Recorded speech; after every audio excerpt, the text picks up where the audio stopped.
हो गया 1 મહિનાથી નતો થતો બરાબર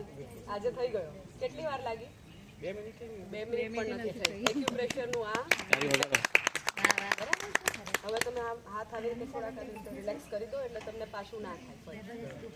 હા બહુ સરસ જો આખો ગોળ હાથ ફરી રહ્યો હા એ ધીરે ધીરે